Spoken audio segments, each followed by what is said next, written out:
Predstavte si, že zmeníte konateľa, ale zabudnete to zapísať do obchodného registra. Poviete si, veď to vybavím neskôr.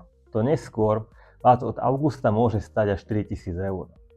Doteraz mnoho spoločností odkladalo zápis zmien celé mesiace, niekedy aj roky. V obchodnom registri tak boli zapísané údaje, ktoré už dávno neboli aktuálne. Práve tomu chce nový zákon o obchodnom registri urobiť koniec. Od 17. augusta 2026 môže registrový súd uložiť štatutárnemu orgánu pokutu až do výšky 4 000 eur. Nestačí pritom len podať návrh včas. Pokutu môžete dostať aj za nepravdivé údaje alebo za to, že v zákonnej lehote neuložíte dokumenty do zbierky listín. A ak svoju povinnosť nesplníte ani potom, súd môže pokutu uložiť opakovane. Obchodný register už nebude len evidenciou obchodných spoločností. Štát bude oveľa dôslednejšie kontrolovať, či sú zapísané údaje správne a aktuálne.